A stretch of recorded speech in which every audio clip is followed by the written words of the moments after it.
Hi, Jen here from Jen Michelle Coaching, and this is a story that has resonated with so many women that I have supported over the years in a variety of different ways.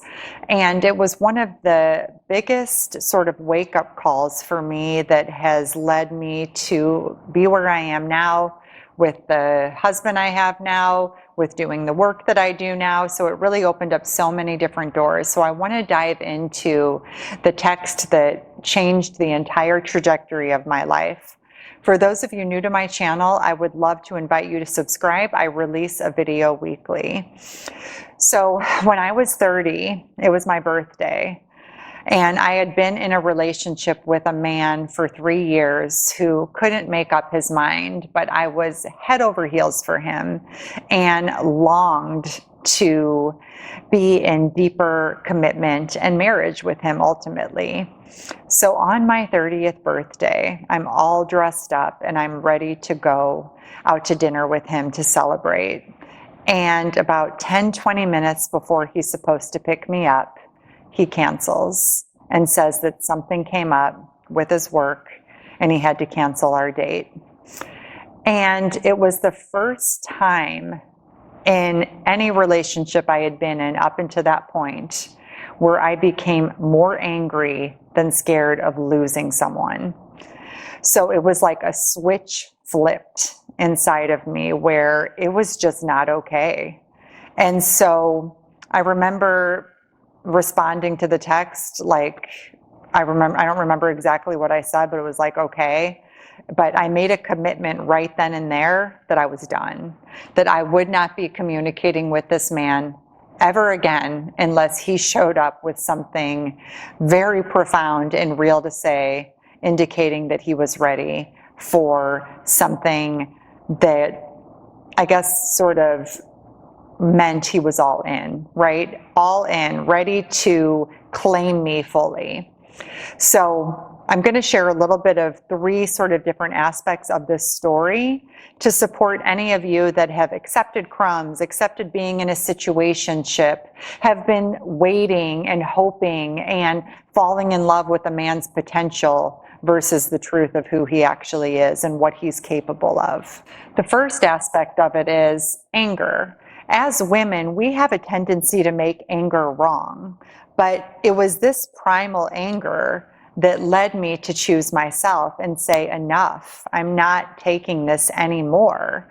My anger served as an incredible act of love where it was like, no, you're done with this. And suddenly my inner child, who was so used to being thrown under the bus, abandoned, betrayed, fitting herself into contortions and pretzeling to, meet some guy's needs who really didn't have that same level of reverence, investment, or adoration for me, it was done. It was like, no, you have to now be there for yourself, for these parts of you that you have neglected and that you have ultimately really betrayed in order to try to get love from another. It was like, it became this deep inner knowing that a man who really loved me, first, would never do that to me. And secondly, I would never have to do all this stuff for the right man. And what was I chasing after and why? So it became a very powerful compass that was going to then be my guide for how I was going to show up for myself in the future. It also gave me this incredible ability to see the ways in which I fawned, where I people pleased, where I didn't want to rock the boat or upset anyone, where I just accommodated. That was my survival response with a lot of people that I pedestalized or looked up to. It didn't always have to be a man. It could have been like a mentor, a teacher, just anyone that I admired. My response was someone that I looked up to or pedestalized was to fawn, like, oh, let me fit myself in this perfect box so I don't ruffle you or challenge you or trigger you in any way. And it really called out that fawn response to come to a screeching halt. And I had to work on this continuously in life, but this was the first sort of breakthrough where it's like, no, I'm so sick of being the nice girl, of making sure everybody else is happy at my own expense. And I am going to rebel against all of that and be selfish and choose myself. And I was able to hold that level of anger so I didn't let someone back in who was going to just put me right back in the same position I was before. And trust me, that was tested, right? That was tested, where after that incident happened on my birthday, I started getting all kinds of like different texts, like different nudges, like, how are you? I miss you, but nothing. And I didn't respond to any of them. Nothing. I didn't respond a word, because I swore to myself that unless he has something real to say, there's nothing to respond to. So I didn't. And that went on for like a year. And the other piece that I want to talk about within this is that discernment piece. It sharpened my ability to see another's true intentions. It brought on that feminine accountability that I often talk about within just different aspects of my videos and content, where I took my rose-colored glasses off, and I saw the truth of what another was capable of versus seeing what I wanted to see. I was able to see what was inconvenient versus what was true. What was masked. I was able to see where I was being tricked and the person was maybe talking a good game. And I'm not saying that this is always done in this sort of sinister way. It can be deeply unconscious, but it ultimately allowed me to discern between actions and words. Where were they doing one thing and saying another? Where were there these indiscrepancies that weren't matching up? And where was this person out of integrity? So I was no longer approaching this love from a space of wanting to be chosen, and so lost in wanting to be chosen that I forgot that I also was doing the choosing to see if someone was right for me. And so I started to approach love from this much more comprehensive state of like, hey, I got something to say in this too. I'm not the only one with something to lose. I need to hold space for myself and recognize what I bring to the table, my values, my gifts, my heart, right?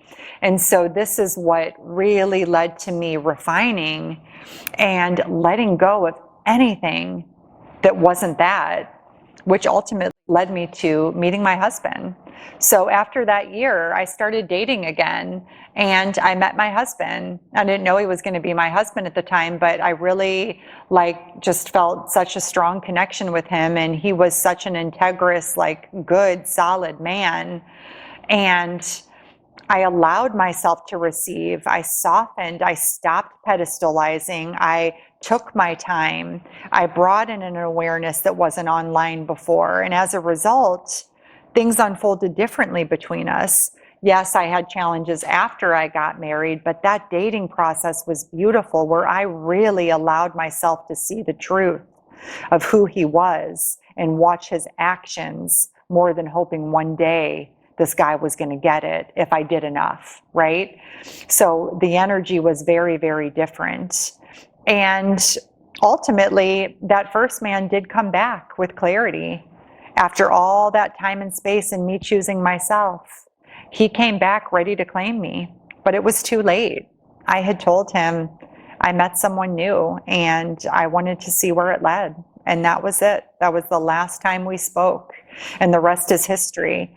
And I share this with women because when we let go and choose ourselves, something so powerful is ignited, because we are making love mean that it's basically making love inclusive of ourselves versus just wanting to be picked by another person, and trust that a masculine man is going to feel that and ultimately deeply respect it.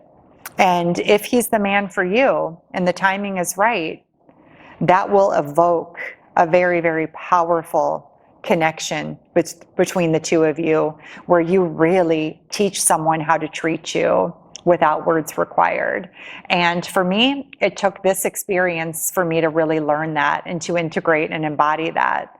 But it was one of the most powerful lessons that I've ever learned. And it's ultimately what changed the direction of my life drastically. So if this resonates, I would really love to hear, and just any experience that feels close to your heart on this subject. I would love to support you too in any way that would be of value. I invite you to learn more about my work, to download my digital bundle. I have so many different teachings on feminine energy, self-accountability, healing the anxious attachment patterns, really just deepening in your worthiness, your confidence, and your self-love on so many different levels that will support you not only in your love life, but in your life as a whole. So if you would like to check that out, I will link my bundle below, and I look forward to seeing you all next week.